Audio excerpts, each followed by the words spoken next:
Eux, ils marchent par la foi et non par la vue. Mais moi, je vous conseille vivement de marcher par la connaissance scientifique et historique, notamment celle de nos ancêtres kémites, par les cinq sens et par l'intelligence. Hotep, vive l'Afrique éternelle et que Dieu vous bénisse. Abou Abia.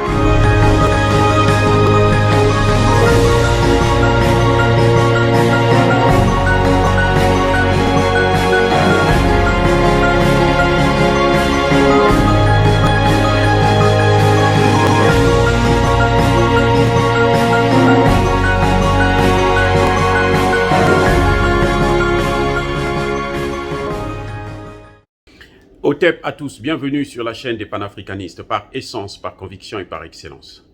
Celle des citoyens kémites par nécessité et obligation de combat. Nous sommes une chaîne qui n'est guidée que par nos ancêtres, et rien que par les ancêtres qui appartiennent à l'égrégore du monde noir. Par conséquent, nous ne croyons en aucun Dieu venu de l'étranger. Toutefois, il nous appartient de préciser ce qui suit. Cette vidéo n'est aucunement établie pour inciter à la violence ou à la haine. Nous menons un combat politique, géopolitique et géostratégique contre l'impérialisme, le colonialisme, le néocolonialisme et l'endocolonat. Il s'agit pour nous, dans un langage approprié, d'apporter notre modeste contribution dans la lutte en faveur de la souveraineté, la dignité et l'unité de l'Afrique. Ceci dit, aujourd'hui, je veux vous parler du résultat obtenu par Macron à Moscou en ce qui concerne le dossier malien. Je vous ai déjà dit, et je veux le répéter encore une fois de plus, les entretiens que Emmanuel Macron a en ce net moment avec Vladimir Poutine, la rencontre qu'il a eue avec Vladimir Poutine, concerne d'abord et avant tout le Mali. Parce que, je vous l'ai déjà dit aussi, que en ce qui concerne l'Ukraine, c'est un dossier purement américain. Jusqu'à preuve du contraire, pendant que Emmanuel Macron est à Moscou, le chancelier allemand est aux États-Unis. Donc, ça montre bien que Emmanuel Macron fait cavalier seul parce que c'est un dossier qui le concerne au plus haut niveau, au premier chef. Je vais donc vous montrer quelques images, 3 photos notamment. La première, c'est Emmanuel Macron qui présente la conférence de presse avec Vladimir Poutine il y a 2 ans. La deuxième, c'est Emmanuel Macron qui présente une conférence de presse avec le même Vladimir Poutine aujourd'hui. Et la troisième, c'est l'entretien entre Emmanuel Macron et Vladimir Poutine. Ils sont assis et une table les sépare. Et nous allons voir ce que ça donne.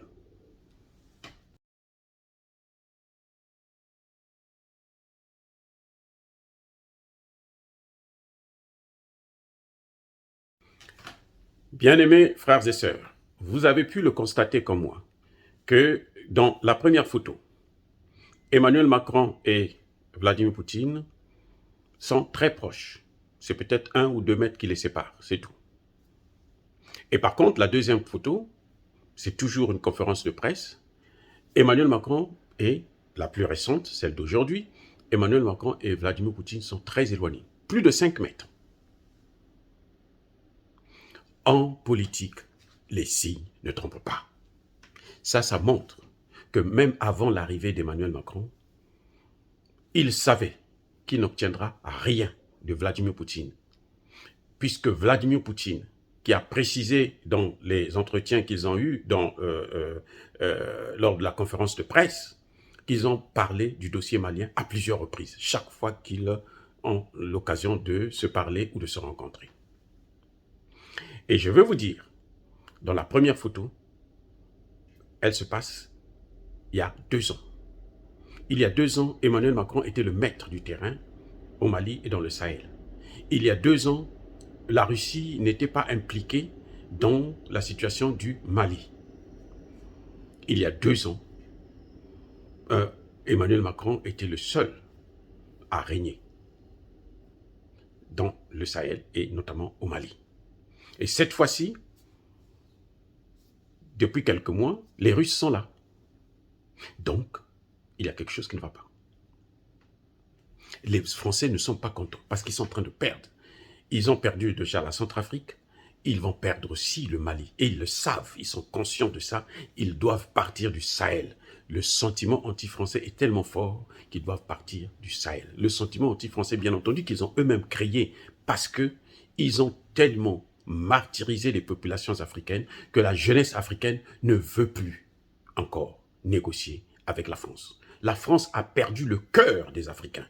Et c'est ça qu'elle tente de vouloir avoir à travers Vladimir Poutine. Elle tente de demander à Vladimir Poutine que, écoute, laisse-moi cette partie, quitte à ce que je t'aide à reprendre le contrôle de l'Ukraine.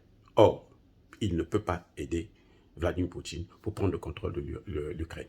Il ne peut rien faire pour Vladimir Poutine. Ils vont mentir comme ils l'ont menti en Libye, en Syrie et partout ailleurs. Maintenant, la troisième photo, vous voyez la table qui les sépare. Elle est aussi longue que la distance qui les sépare lors de la conférence de presse. Ça montre bien que les deux personnages sont très éloignés dans leur position. C'est ça la diplomatie. Parce qu'en diplomatie, les signes comptent. Ici, il ne s'agit plus de parler en l'air. Il s'agit de dire que la situation, le problème que tu es venu me poser, la demande que tu es venu faire, tu ne vas pas l'avoir. C'est pour ça qu'il le tient très loin de lui. Et pourtant, ils se sont salués. Ils se sont salués. Parce que Emmanuel Macron, avant de sortir de l'avion, ils ont eu au moins 3 tests de Covid. Donc, il n'y avait pas de raison pour dire que peut-être qu'il est malade, peut-être que. Donc, vous voyez, et là, Vladimir Poutine met la distance. Il est diplomate, c'est pour ça qu'il l'a reçu. Sinon, il n'allait même pas le recevoir. Et jusqu'à preuve de contraire, il y a quelques semaines, ou quelques jours, Vladimir Poutine a reçu le président, je pense, de l'Argentine. Ils n'avaient pas mis cette distance, ils étaient assis côte à côte. Comme on l'a vu le chancelier allemand et Joe Biden, côte à côte, et puis ils parlent. Mais avec Emmanuel Macron, il le tient très loin de lui. Ça montre bien que Emmanuel Macron et les positions ne se concordent pas. Les positions sont très éloignées et il est pratiquement impossible de les ramener ensemble. Maintenant, nous allons voir le contenu des entretiens. Je vais vous faire écouter une vidéo où vous allez voir la première question qui est posée lors de cette conférence de presse. Effectivement, elle concerne le Mali. Le Mali s'est invité à la table de négociation entre Emmanuel Macron et Vladimir Poutine. Depuis bientôt 5 ans, les gestes à l'égard de la Russie avec des résultats assez décevants, comme en témoigne la crise qui vous amène ici, mais également la présence au Mali de mercenaires russes qui attisent un sentiment anti-français au point de remettre en cause notre présence là-bas. Votre action, Monsieur le Président, a-t-elle encore un sens, un effet, et si oui, lequel? Une question ensuite pour Monsieur le Président Poutine, une question simple que tout le monde se pose. Monsieur le Président Poutine, comptez-vous envahir l'Ukraine et si oui, sous quelle forme? Et sur le Mali, pouvez-vous vous assurer, les yeux dans les yeux, face au Président Emmanuel Macron, que votre gouvernement n'a rien à voir avec les mercenaires sur place? Merci pour vos réponses. Maintenant, nous allons écouter la réponse de Poutine. Premièrement, en ce qui concerne le Mali, le président m'a posé plusieurs fois la question, nous en avons parlé en détail, et Monsieur le Président connaît notre position. Voilà. Le gouvernement russe n'a rien à voir avec ces entreprises privées qui travaillent au Mali. Autant que je sache, le gouvernement du Mali n'a fait aucune remarque sur la présence de ces compagnies privées. Très bien. Donc là, il faut s'en tenir à la logique générale qui s'applique aussi à l'OTAN et aux membres de l'organisation. Si le Mali a fait le choix de travailler avec ces compagnies, c'est son choix. Mais je tiens à la souveraineté. Et j'ajouterai aussi quelque chose à Monsieur le Président après la conférence de presse. L'État russe n'a rien à voir avec cela. Il y a des intérêts commerciaux. Nos compagnies privées s'entendent avec le gouvernement. Nous suivrons cela de façon plus attentive, mais nous n'avons pas de lien avec ça. J'ai bien écouté ce qu'a dit le président Poutine. Il a précisé, il a reconnu la souveraineté du Mali. Et il ne parle pas de putschistes, il ne parle pas de gouvernement de transition, il parle de gouvernement malien. Voilà, c'est ça qui montre, c'est ça les signes en politique. Il parle de gouvernement malien. Et il précise que le gouvernement malien a le droit d'avoir des partenaires, que ce soit privés ou commerciaux, avec qui que ce soit. Et il reconnaît que nous avons des relations, des accords commerciaux et militaires, c'est-à-dire que c'est lui qui arme le Mali, c'est lui qui leur vend des armes. Il le dit ouvertement. Mais pourquoi donc insister avec la compagnie Wagner? Et vous allez remarquer que Poutine ne prononce pas le mot Wagner. Du tout, pas du tout. Maintenant, on va écouter ce que Emmanuel Macron dit, comment il parle. Je pense que d'abord c'est la responsabilité de la France d'avoir une relation la plus forte possible avec la Russie. Écoutez maintenant la réponse de Macron. Pays européens et du concert des nations, deux puissances dotées, membres du Conseil de sécurité des Nations Unies, la relation bilatérale est importante, à la fois pour que la relation se développe et que sur les grands sujets internationaux, on puisse bâtir des solutions communes. C'est ce que nous essayons de faire sur des questions comme la question iranienne, c'est des choses aussi sur lesquelles nous essayons de trouver des voies de convergence, sur la question comme la Libye ou autre. La fuite en avant. Des désaccords, nous avons su bâtir parfois des accords et des compromis. Donc pour moi c'est une évidence. La deuxième chose c'est que, et je crois que là-dessus nous nous rejoindrons avec le président Poutine, la Russie est européenne. Qui croit à l'Europe doit savoir travailler avec la Russie et trouver les voies et moyens de construire l'avenir dans l'Europe et avec les Européens. Bien-aimés frères et sœurs, vous avez entendu la réponse de Emmanuel Macron. C'est ce que eux-mêmes ils appellent la fuite en avant. C'est ça, le terme fuite en avant, c'est ça. Il n'a pas répondu à la question. Il n'a pas prononcé le mot Mali. Mais il prend une attitude raciale. Il veut intimider le Mali en faisant croire que lui, il est de l'Europe, c'est un Européen. Vladimir Poutine aussi est en Europe, c'est aussi un Européen. Mais l'Union européenne est l'ennemi de Poutine. Hein? N'oubliez pas ça. Mais comme il est raciste, vous voyez, il est tellement raciste. C'est ça, c'est son aspect, son côté raciste qui sort parce que il a échoué. Vladimir Poutine n'a pas fait de concession. Vladimir Poutine a rappelé que nous en parlons, on en a parlé en détail. Et vous avez, c'est sérieux. Il dit bien, nous en avons parlé en détail. Et lui, il ne prononce même pas le mot Mali, gouvernement de la junte et tout. Il parle de la Libye, qui n'a rien à voir ici. Qui n'a rien à voir ici. Il parle des accords, il n'y a aucun accord qu'ils ont eu. Parce qu'au Mali, c'est maintenant les Russes qui gouvernent, ce n'est plus la France. La France a perdu le terrain.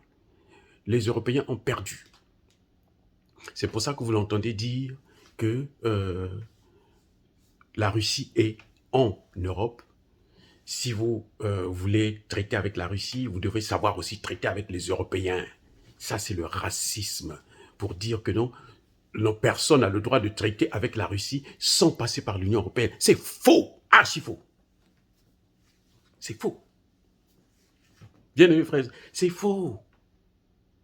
Les intérêts de la Russie ne sont pas les mêmes que les intérêts de la France et de l'Union européenne. Si c'était ça, eh ben, il n'allait pas être l'un dans l'OTAN et l'autre dans l'Eurasie. Oui. Poutine, il y a quelques jours, est allé renforcer ses accords avec la Chine. Toujours dans ce domaine de l'Ukraine. Eh oui.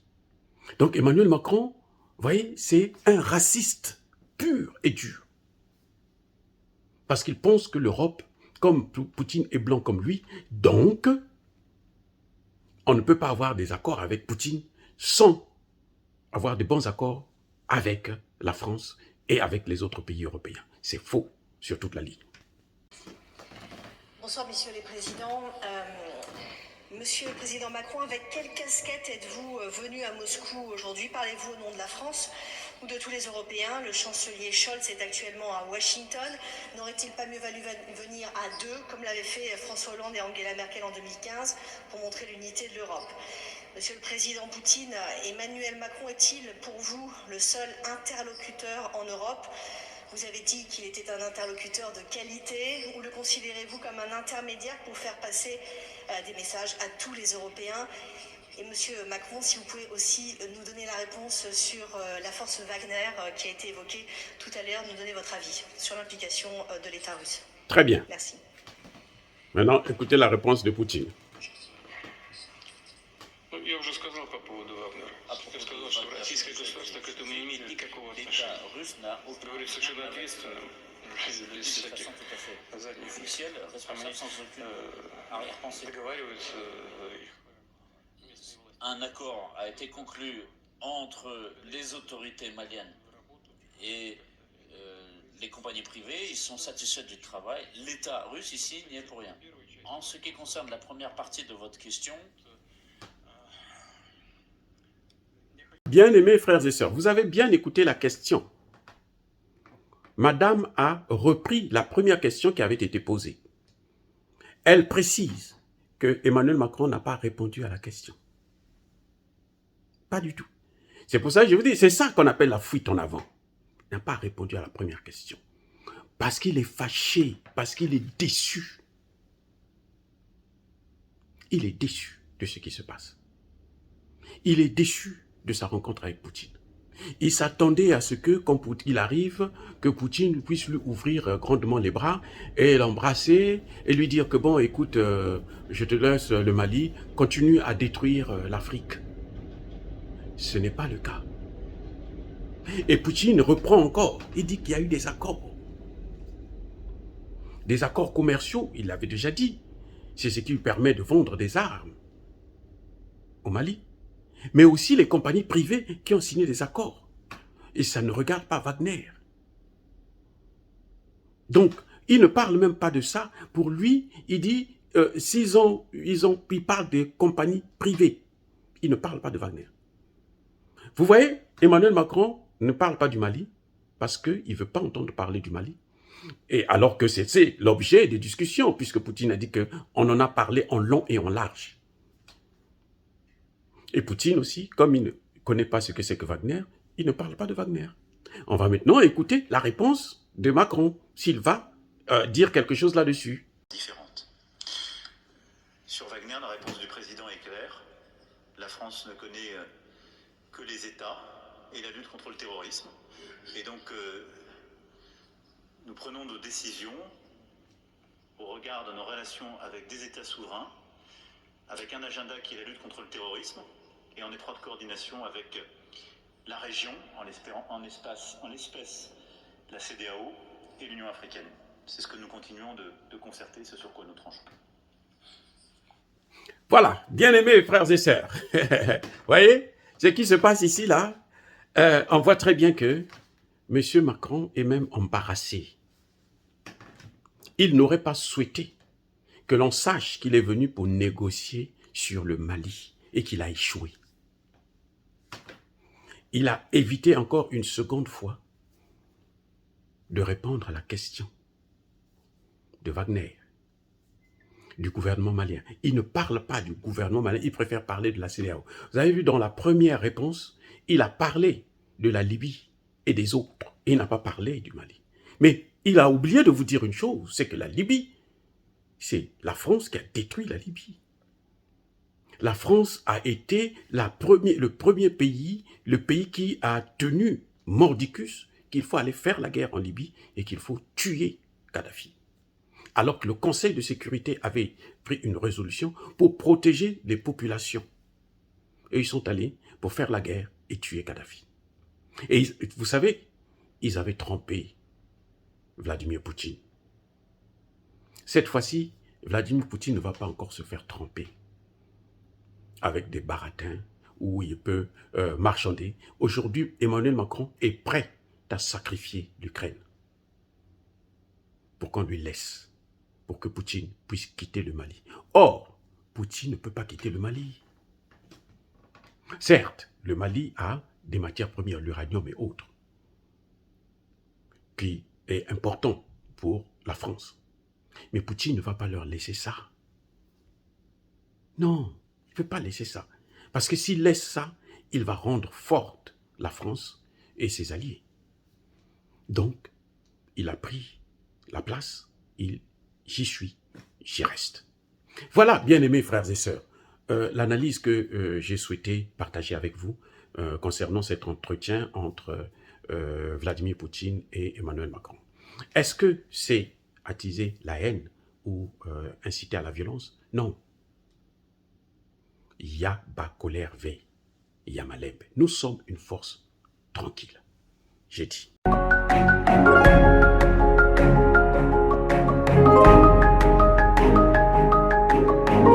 Otep, bien-aimés frères et sœurs, vous connaîtrez la vérité et la vérité vous affranchira. Ça, c'est pas moi qui le dis, c'est la Bible qui le dit.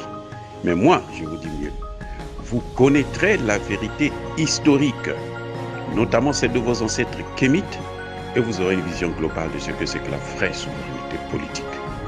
J'ajoute, vous reviendrez à la spiritualité africaine ancestrale et vous comprendrez les enjeux de l'indépendance économique.